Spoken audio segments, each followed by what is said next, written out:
Hi. So today I want to talk about something different, Medusa. I normally post stuff like this on my content channel, but because I'm about to be like selling that page, I don't want to keep posting over there. I'm going to be taking those videos down. You get it? So, Medusa, she was one of three Gorgon sisters. She worked in Athena's temple. She was an oracle. So, she made prophecies, she had visions. And back then, if your visions were right, then you were like idolized. Like I said, so all the gods loved her, especially the god of the sea, Poseidon.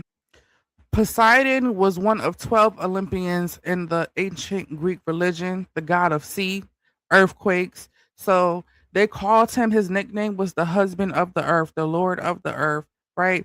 He was depicted as wielding a trident, and he was the ruler of like seas, storms, earthquakes, any like natural disaster. That's Poseidon. Now, all of this happened in Athena's temple.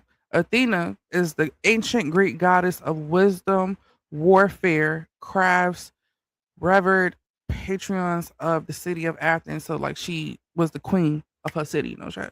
So, she was also the daughter of Zeus, who is the king of gods. So, she held some weight, right? Medusa worked in Athena's temple. Poseidon took a liking to Medusa. He walked up in her room and he assaults her. And instead of Athena having her homegirl side and siding with Medusa, she said, "Oh no, you're a seductress. You wanted that. Why are you lying on Poseidon? How dare you? Actually, I'm gonna punish you for it." And she cursed her. And this is why I'm saying a curse became a blessing. Rejection can be protection, okay? Because Athena rejected Medusa. She said, "Oh no, you lying. You was a lying 304. Oh hell no. You gotta get up out of here. You gotta get up out of here expeditiously, right?" So I believe that the Moors, the original people, right? They say we all come from Africa, but I believe we were all brown, right? So this is what I think Medusa looked like, right? Golden skin. She had locks that got turned into snakes. Athena turned her half serpent. Any man that looked at her would be turned to stone. So I feel like Athena thought she was cursing Medusa because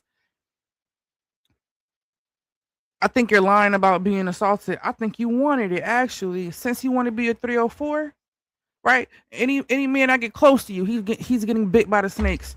Any man I even want to look at you, turning to stone. Any man cannot even have relations with you because now you're half serpent. And that was a blessing for Medusa because, for one, she had made a vow or a promise of purity. So let's say like a celibacy thing, like she wasn't doing nothing with nobody. So that also solidifies that Poseidon took advantage of her, right? But she had made a promise of purity, so she wasn't doing nothing. So you making her have serpent so she can't do anything was actually protecting her from being assaulted again, right? You making her lock snakes made it so no man can even get close to her and sneak up on her behind her. Them snakes got her back. They gonna bite. They gonna bite. No man can even look at her to lust on her. Because if they look at her, they'll turn to stone. That curse became a blessing for Medusa. Athena rejecting her became protection from Medusa in the end. She was assaulted. That curse blessed her so that no man could ever assault her again.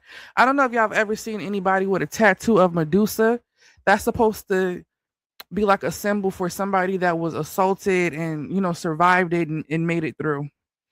But yeah, the story of Medusa is unfortunate, but it's also like she that girl because she made it through. She out here and became like damn near a vigilante.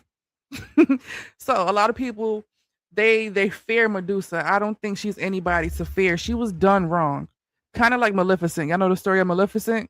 If y'all want, we can get into that story next. They did Maleficent wrong. She really wasn't the villain there, just like Medusa is not the villain.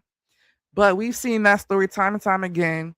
Women who are male centered, women who are not believed about the assault that they've been through because of Poseidon's stature and who he was. He was a god of the sea. That man controlled earthquakes, hurricanes, tornadoes, you name it.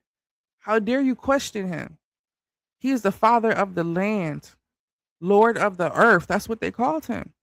How dare you call him a liar? He rules the earth, literally. So it's not even a situation where it's like Medusa was a sacrifice. She was taken, she was used, abused, and then thrown back.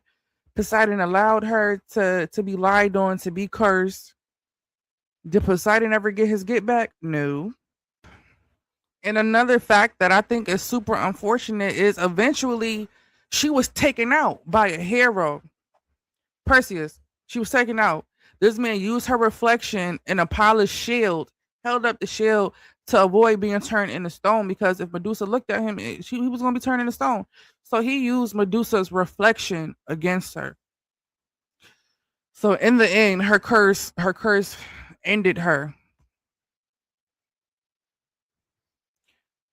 Medusa was really given a bad hand here.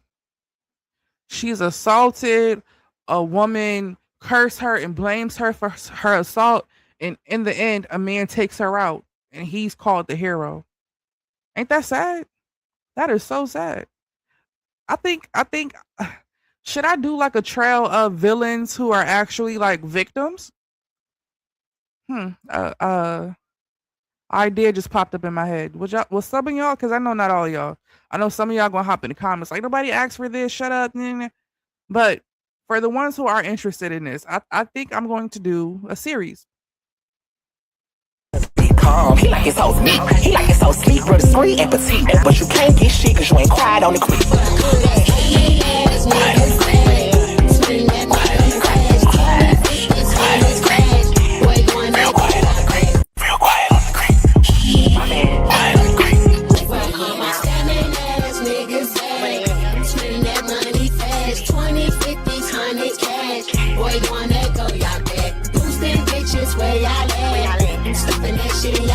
Just to flip it, pop some tag. Girl, going that go, y'all bad. Spin that shit, spin that shit, spin that shit, spin that shit, spin that shit, spin that shit, spin that shit, nigga, spin that shit. My bitch is shaking it.